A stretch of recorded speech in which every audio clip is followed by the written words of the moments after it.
Chicago, for better or worse, the epitome of the modern city.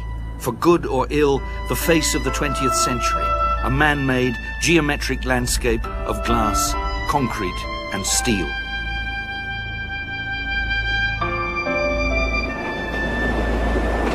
Much of the 20th century face was first fashioned not here in the New World, but in the Old, in a revolutionary school of architecture and design, founded in a small provincial town in Germany at a moment of political unrest and economic chaos. It was called the Bauhaus.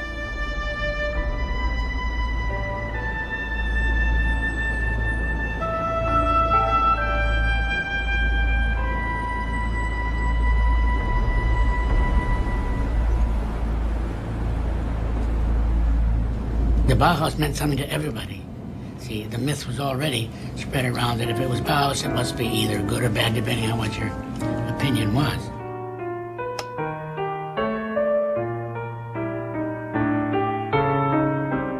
Ja, am Bauhaus verdichteten sich tatsächlich viele Avantgarde-Ideen, viele auch revolutionäre Ideen der 20er Jahre. Es gab einfach in ganz Europa keine Kunsthochschule, die so komprimiert die Neuerungen tatsächlich in die Praxis überführt haben. Etwas ganz anderes bewirkt als alle Kunstschulen und alle technischen Hochschulen. Es hat nach einem Weg gesucht, wie man mit dem Leben ästhetisch fertig wird.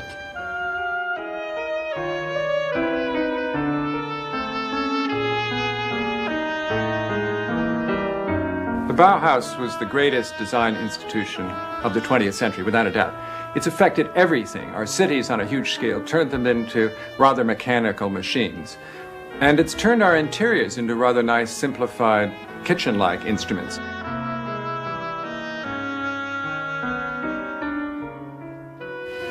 Die Kontribution des Bauhauses bestand darin, dass wir, was ich nennen möchte, eine optische Wissenschaft sammelten.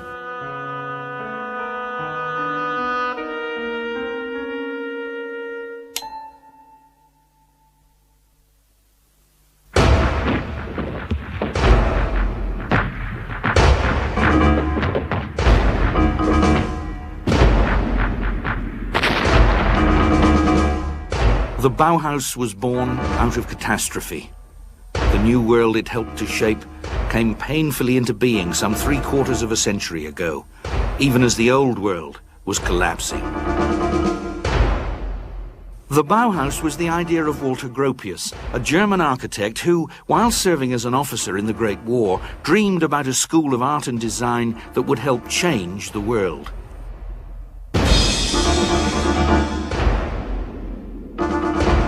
The nightmare of war, the mechanized slaughter, made Gropius long for a world in which the machine would be tamed for the benefit of man. Well, I still remember when I came out of the First World War, and there was one moment in my life which I do not forget, but all of a sudden I became aware that I would have to take part in something completely new, which would change the conditions I had been living in before. When I think of the beginning of my life, there had been utopian ideas and nobody thought that they might become reality, but they have become reality today.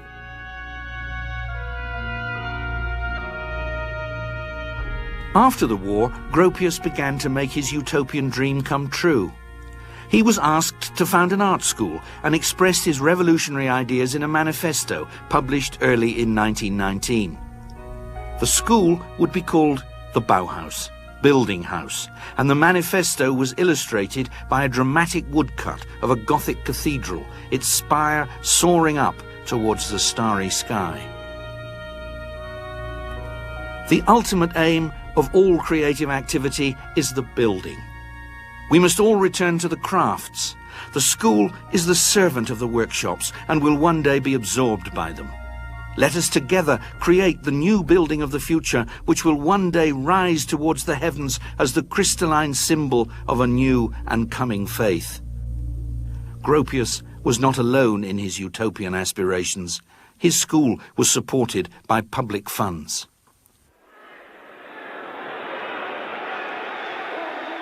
The revolutionary tone of the Bauhaus Manifesto echoed the spirit of the times.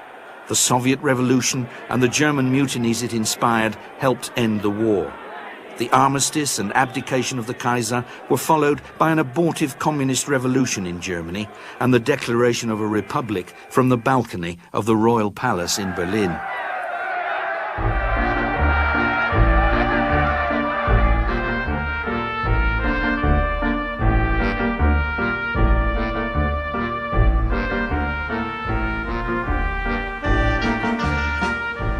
The Bauhaus was founded in the old city of Weimar, where the new German constitution was also devised.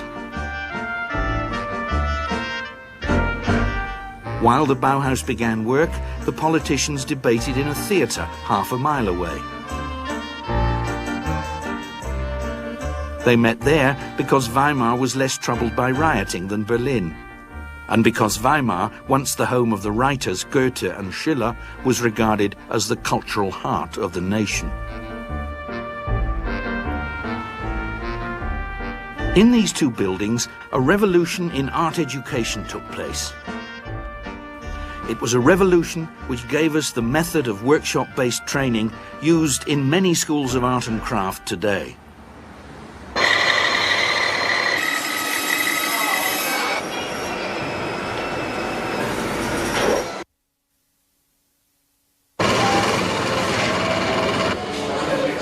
Dann war mir klar, dass eine größere Verbindung zwischen den neuen Produktionswaffen, den Maschinen und dem künstlerischen Menschen hergestellt werden müsste.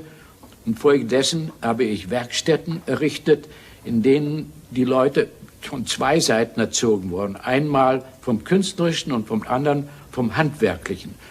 Es ist oft missverstanden worden, dass das auf Handwerk aufgebaut war. Das war aber eine Zelle der Vorbereitung. Man kann nicht eine Maschine verstehen, bevor man nicht die Handwerkszeuge verstanden hat.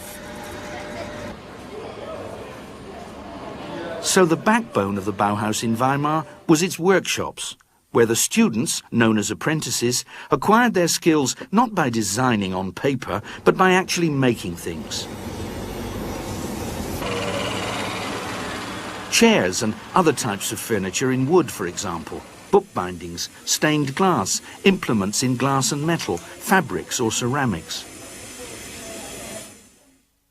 A major innovation at the Bauhaus was that craft skills were taught by master craftsmen, while aesthetic inspiration came from artists.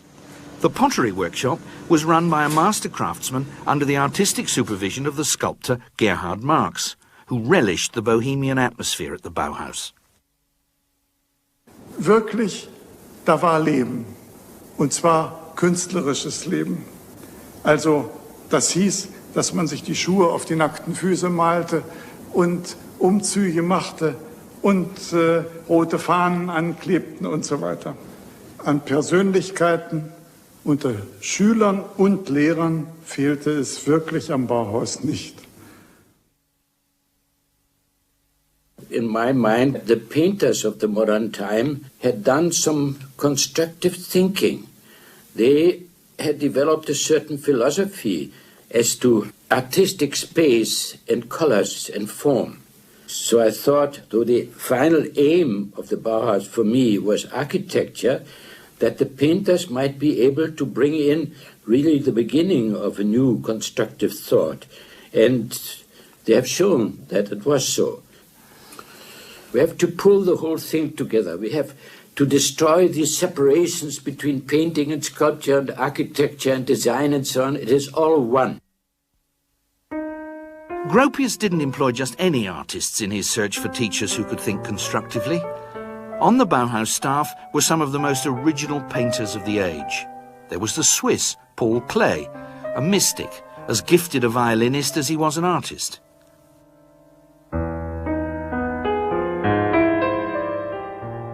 There was Vasily Kandinsky too, the Russian who, before the Great War, had virtually invented abstract painting.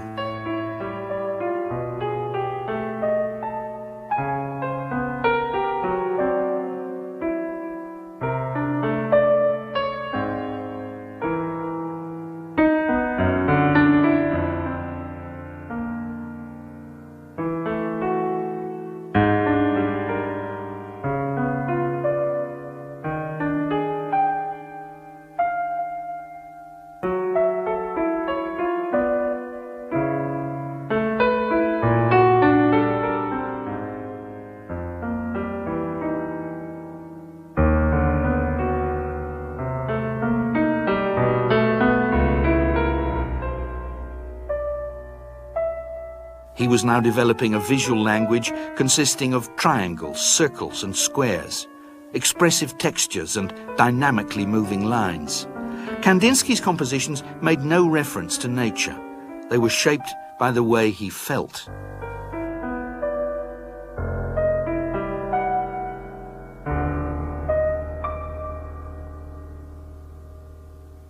Another painter who taught at the Bauhaus was Johannes Itten, a metaphysical dreamer who was responsible for one of the many innovations which made the Bauhaus such a remarkable school. This was the compulsory foundation course, to which Klee and Kandinsky also contributed.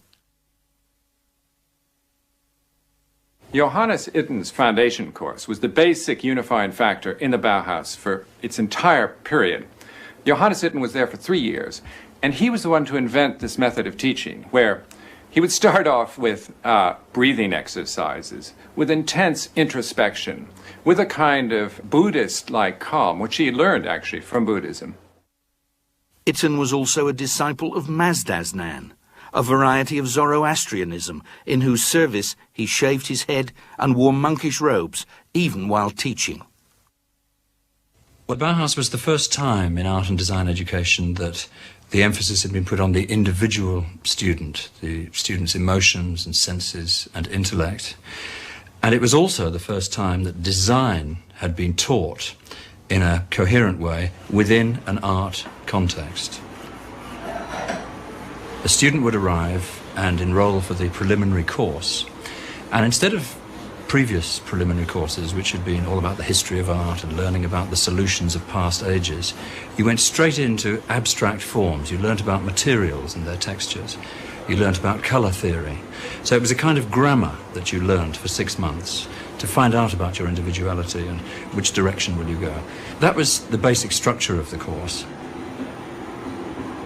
In drawing as well as in three-dimensional design, a great stress was laid on texture. We had to imitate texture of wood, of glass, of wool, of anything we found interesting in contrast to other textures. And also we were asked to build up three-dimensional structures of various materials.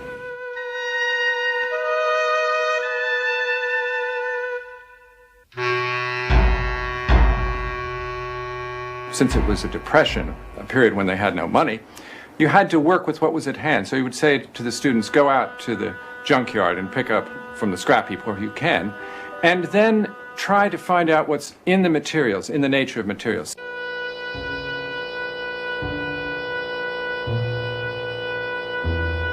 My girlfriend, for example, had cut her hair short that time. So I used some of her hair for a combination of things which I had found and built up into a three-dimensional structure.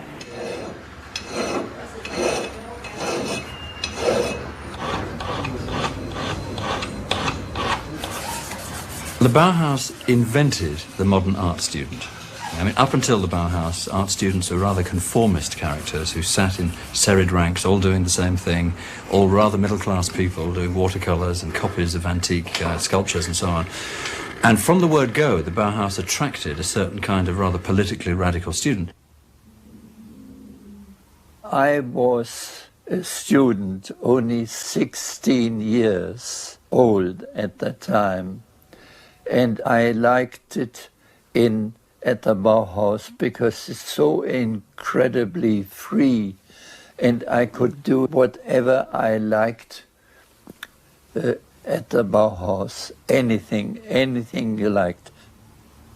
My little group went to the theater, and there was a statue of Goethe and Schiller, and we painted Goethe and Schiller red.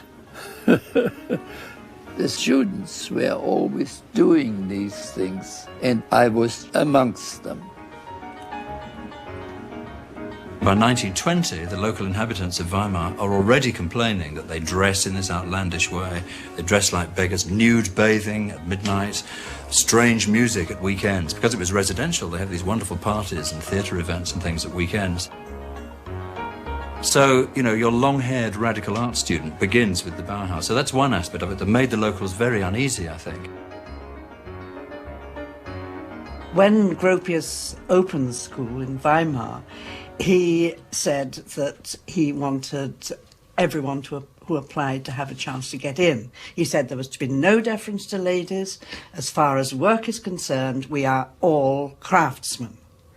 One of the problems, of course, was that many, many women applied, far too many as far as he was concerned. So after a year, he had to begin to segregate them and put them into various workshops because he felt that metalwork and furniture was too difficult for women to be doing. So they were directed into the pottery workshop and into the bookbinding workshop and into the weaving workshop, which means, of course, they are stereotyped to a certain extent into doing what was considered to be women's work. Weaving is women's work. And obviously art can move into textile design and weaving more comfortably, perhaps, than more formal preoccupations.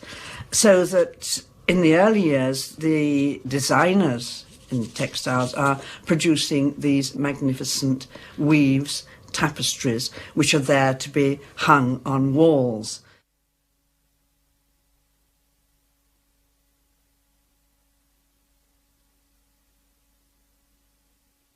One of the most brilliant women students, Marianne Brandt, wasn't a weaver, however. A member of the metal workshop, she made some extraordinarily beautiful household utensils in copper and other materials.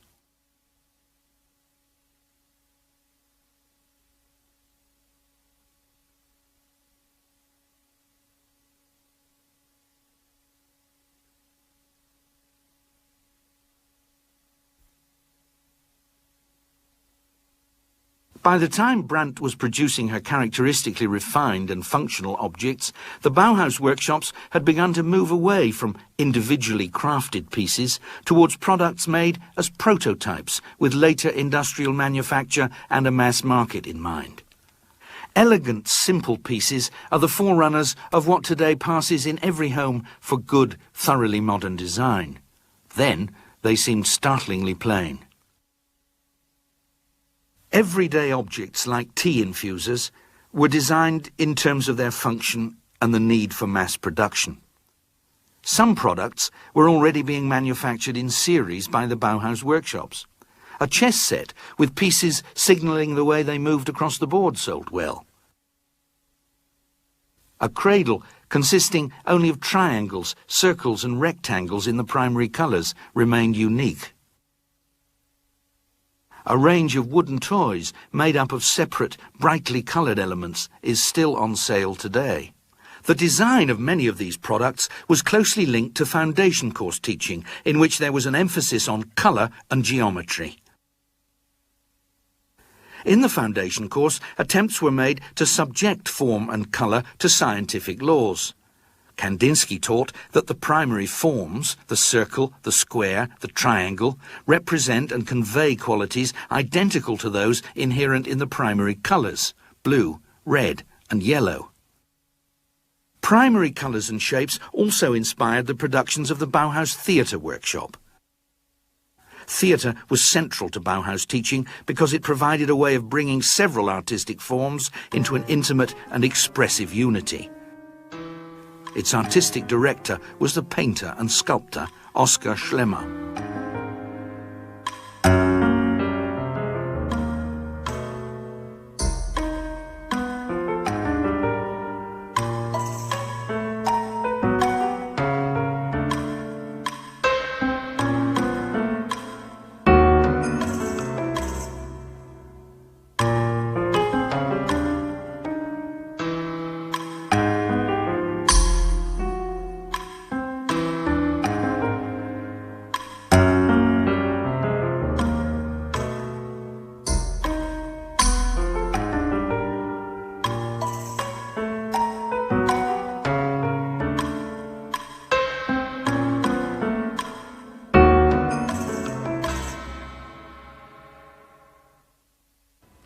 Ich halte die Bühnenwerkstatt des Bauhauses für eine der wichtigsten, zentralen Punkte dieser Institution, weil sie am deutlichsten den Gemeinschaftsgedanken in die Tat umgesetzt haben. Die Studierenden konnten also sowohl Architektur, Kostüme und Masken entwerfen und experimentieren. Und das konnte man in dieser Vielfalt tatsächlich nur an der Bühnenwerkstatt. We did things like that. And there's my leg in there. My teachers at the time were Schlemmer, Klee, Kandinsky, and it was Moholy Nodge, who was the teacher for the foundation. And he was marvelous and wonderful and quite wonderful.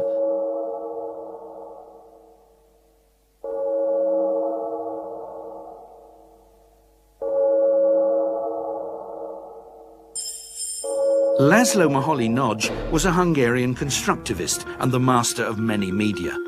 He took over the foundation course in 1923, sweeping away Itten's metaphysics and mysticism, replacing them with the mystique of the machine. Moholy-Nagy was an extremely lively personality. He was almost childlike in his interest that everything new which came up in techniques and so on electrified him. He went right after that. He was an experimental fellow. He tried everything out himself. He was perhaps the closest friend of mine in the Bauhaus, and we influenced each other quite a bit. Moholy-Nagy was understanding what was going on in the economy and in the industrial life of the modern time, and tried to build his ideas into that.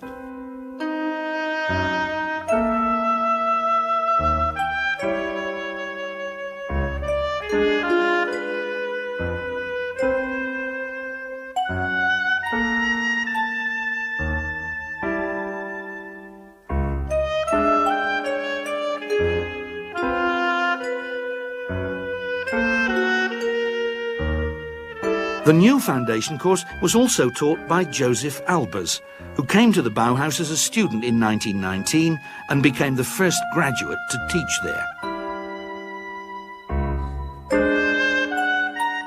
Wenn ich aus einem Material etwas herstelle, dann sollte ich die Kräfte, die in dem Material sind, auch benutzen und nicht zudecken. Also dieses in dem Material denken war sein Ziel. Und er stellte Aufgaben, die etwa so lauteten wie mit dem großen Stück Packpapier, das etwa 1 Yard groß ist, aus dem man Raum herstellen musste. Man konnte es falten, man konnte es schneiden, also alles das tun, was man sagt. Wir entdeckten dann, dass man es senkrecht belasten kann. Wir haben Faltungen gemacht, worauf ein Mann stehen konnte. Aber alles zusammen gesehen ist der Albers ein Mensch, der systematisch den jungen Leuten die Verrücktigkeit des Künstlers austreibt und ihn zum vernünftigen, deutlichen Denken bringt.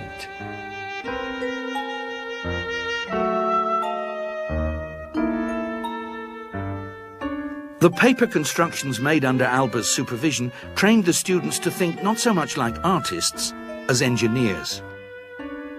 In 1923, the Bauhaus finally went public. The local government demanded to see what was being done with taxpayers' money, so it was agreed to mount an exhibition. Die Ausstellung von 1923 hatte einen doppelten Charakter. Einmal stellte sie die Arbeitsergebnisse der ersten Jahre der Schule in sehr wirkungsvoller Form dar in Weimar. Es brachte sehr viel nationale Aufmerksamkeit, ja sogar auch einige internationale Aufmerksamkeit nach Weimar. Zugleich aber machte diese Ausstellung schon die Wende von dem eher expressionistischen frühen Bauhaus zum konstruktivistischen späteren Bauhaus deutlich. The most important feature of the exhibition was a house built on a hill overlooking the Weimar Park on a street called Am Horn. The site was on a field used to grow fruit and vegetables for the Bauhaus canteen. The house was constructed from prefabricated parts and furnished entirely by the Bauhaus workshops. It was ecologically sound, cheap to build and easy to run. The Haus am Horn gave a shape to dreams about a better world. The Haus am Horn was the experimental house built with the purpose to be so economic in price that a skilled worker in Germany would be able to afford it, with all the mod cons included, like central heating and bathroom. This was, of course, one of our ideals. We wanted to penetrate into the mass market because we thought once our things are economically priced for the man in the street and, let's say, available to be bought in shops like Woolworths, then, of course, we will succeed in changing the environment. And that we felt would be also changing man towards a better being.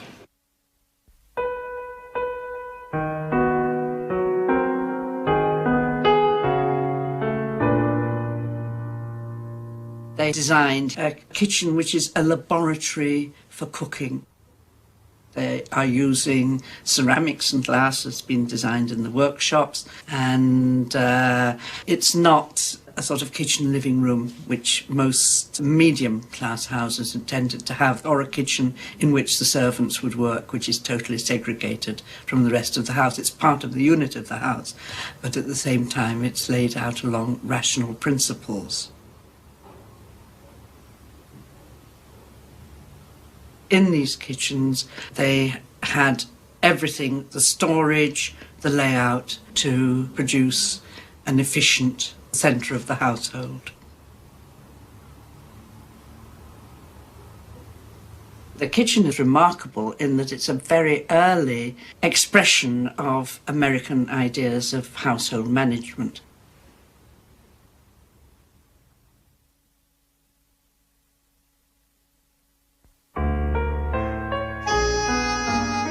In 1923, hyperinflation was raging, and so the Haus am Horn, intended to be built and sold in large numbers, remained the only one of its kind. As the printing presses ran hot, the zeros on the banknotes multiplied. Some of the notes were even designed at the Bauhaus. Unemployment rose. Radical politics flourished. The Bauhaus had never been popular in Weimar. Now, increasingly branded communist, its future in a reactionary city looked bleak. The politics was all left-wing. Some of them were communists and shouting it about. And I was doing it myself. And the Weimar citizens spat down the pavement because we were the enemy. Even that time, there were Nazi marching through the Weimar streets, protesting against communists. Die nationalsozialistische Welle kam zuerst sehr stark hoch in Thüringen. Und wie es ja leider war, auch künstlerische Dinge wurden zum Spielball in der Politik benutzt. Und so war es also ein Kampf der Parteien. Und wie diese nationalsozialistische, damals völkische Partei stärker wurde in Weimar, wurde uns der Dampf abgeschnitten. Und ich habe mich mit meiner Fakultät zusammengesetzt und wir haben in der Öffentlichkeit das Bauhaus als beschlossen erklärt und haben so der Regierung damals den Dampf aus den Segeln genommen.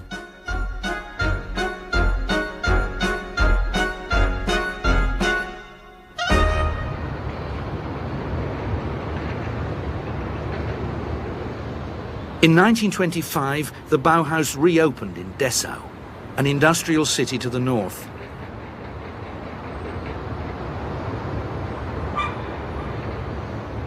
Dessau was politically more liberal than Weimar. It was also richer, thanks to its chemical and engineering works.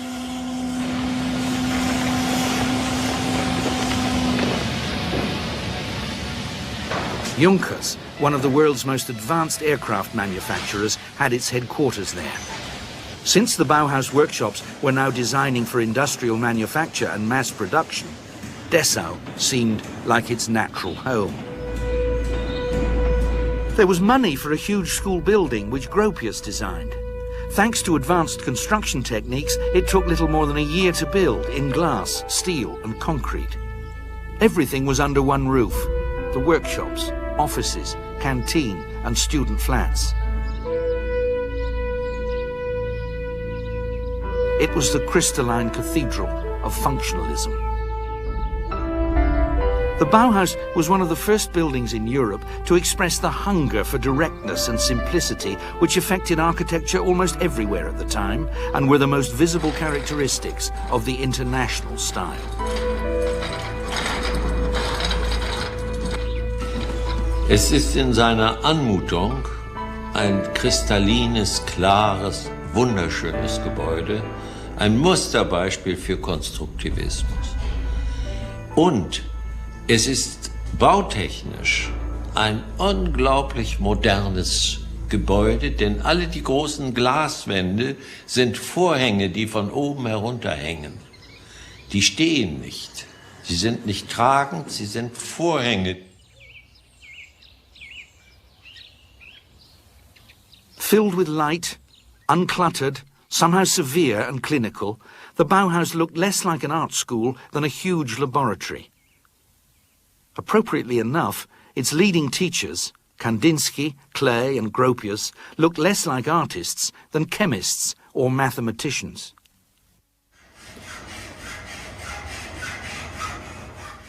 The workshops designed and manufactured all the furniture and fittings for the new building. They were elegantly plain, intensely rational, and made by machines in new materials. In the workshops, handicraft yielded totally to design for industrial manufacture. Modern life demanded modern methods and materials. In furniture, metal replaced wood. Screws, glue and dovetail joints were superseded by welding. Chairs, intended for the small functional interiors of modern dwellings, followed the principles not of aesthetics but engineering. They were inspired not by the bulky, ornate furniture of the past, but by cars, aeroplanes and racing bicycles.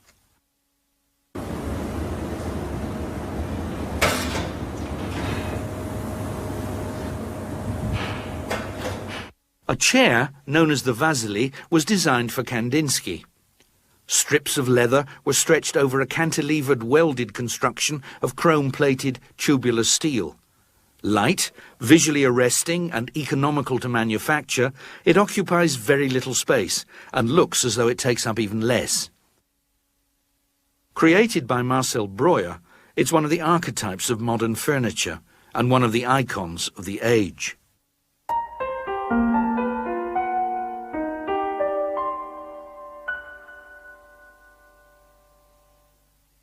Photography was exploited not only as an art form, but also as a means of visual communication. Experiments were made with photomontage, double exposures and overprinting.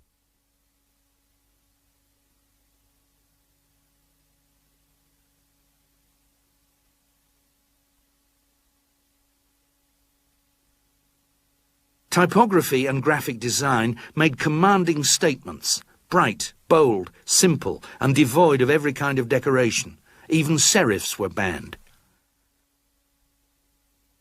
Typefaces and layouts were rethought in terms of optics and communication theory. So were advertising and display. All traditional solutions were ignored. Everything was possible. The face of the 20th century was designed, manufactured, and staged at the Dessau Bauhaus. Sehen Sie mal, dieses Zentrum da mit der Bühne und der Kantine. Stellen Sie sich vor, dort wird moderne Musik gemacht und dann sitzen Sie bei den Zuhörern, Klee und Kandinsky, neben den Studenten und hören die neuesten modernen Musikfolgen aus dem Konservatorium von Leipzig. Aber es war auch so, dass bei der Kantine manchmal die Wände aufgeschoben wurden und dann tanzte dort ein Maskentanz von Schlemmer.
Es waren richtig gehende Feste.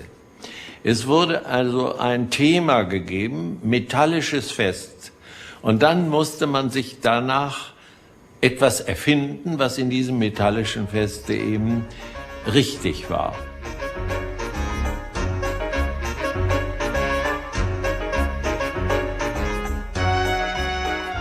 Und die Bauhaus-Band war so ein Zwie zwischen Dixieland und, sagen wir mal, ja, so ein bisschen hat Hindemith auch damit hineingefunkt mit seinem elektrischen Klavier.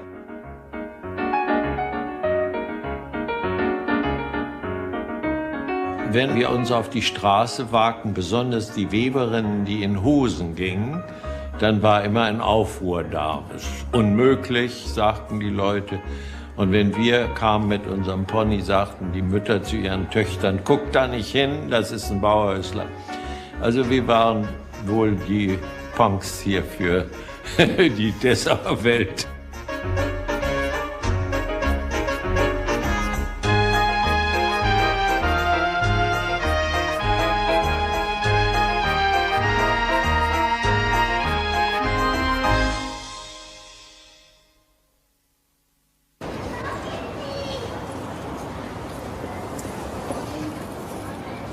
The biggest change at the Dessau Bauhaus was the introduction of an architecture department. Students collaborated on the planning and design of an estate of workers' houses in a Dessau suburb. The estate, intended to deal with an acute housing shortage, consisted of flat-roofed utilitarian dwellings assembled from standard prefabricated parts. Built remarkably quickly, they were cheap to buy or rent, comfortable and easy to run. Financed by the city council, the development was one of the earliest estates of its kind. Head of the architecture department was Hannes Meyer, a communist who believed building was not an art but a science. He soon became the second director of the Bauhaus.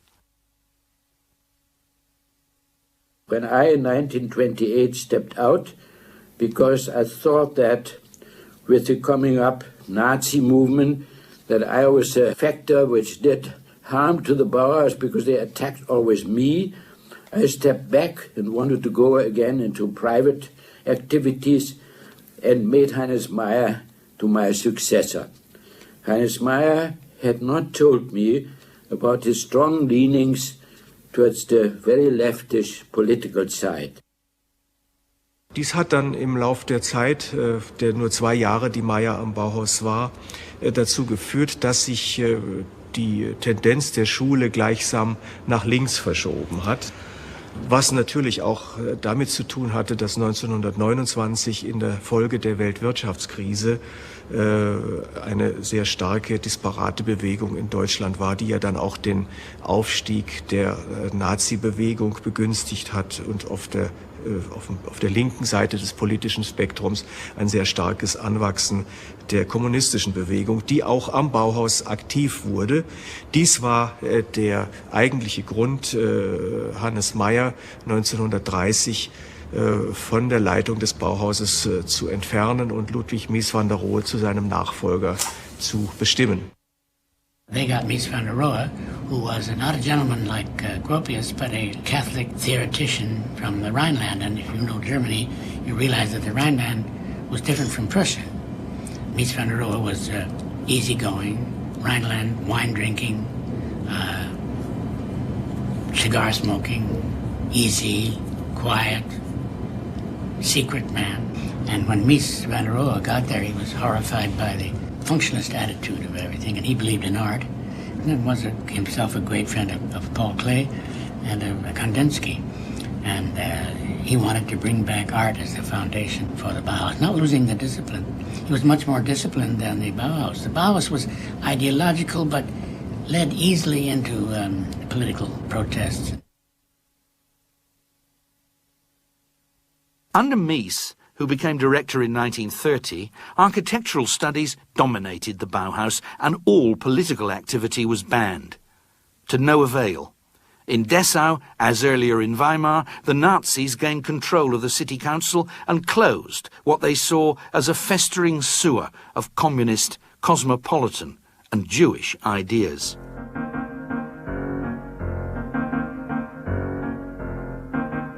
Sie nannten uns Kulturbolschewisten. Also alles, was bolschewistisch war, war ja kommunistisch, war also böse. Und wir waren durch die Stahlmöbel und durch unsere Verbindung von Kunst und Technik völlig falsch gelagert, denn der Nationalsozialismus hatte eine ganz starke Ausprägung zum Blut und Boden, das nannte man so. Das hieß bäuerliche Möbel, bäuerliche, handfeste Sachen. Dabei ließ er sich vom Speer Möbel machen, die waren wie die auf den Dampfern, wie sie auf den großen Schiffen. Aber er verlangte von dem Volk also, dass sie also solche Holzmöbel nehmen. Und er wollte wieder zurück zu der bäuerlichen Einfachheit. Und das war der Sache. Und dann gab es Brauchtum und Sitte. Dann wurde auch noch getanzt. Also, und unsere Jazzmusik war ja absolut verboten. Die ließ man nur, Goebbels ließ sie nur im Film durchkommen. In Filmen durfte man ein bisschen so Tanzmusik machen und so. Die hassten uns, weil wir was anderes machten.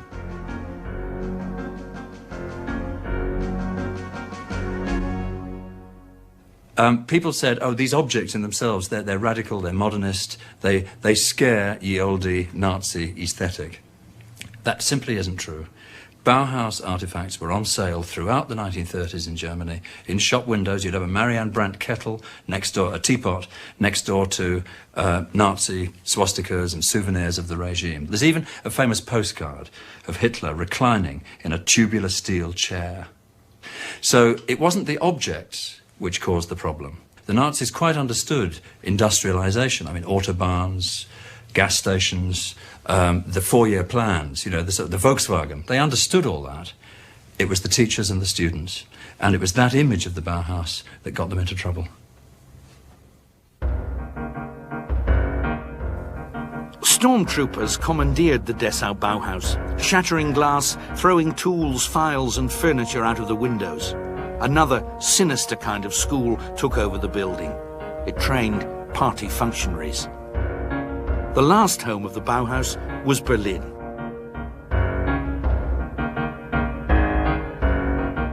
when it moved into Berlin, its final phase, it was extremely depressing place to work. It moved into a factory. The idealism went, and the masters at the Bauhaus said, ultimately, let's close it down. On the 11th of April 1933, police arrived with trucks, closed the building, and took some of the students away.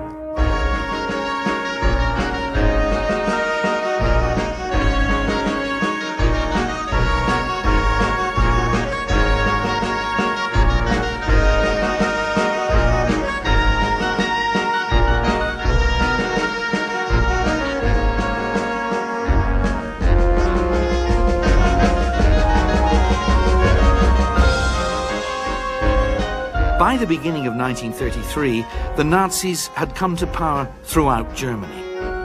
So the Bauhaus, whose life began with the birth of the Weimar Republic, ended with its extinction. Its 14-year life had exactly mirrored that of Germany itself.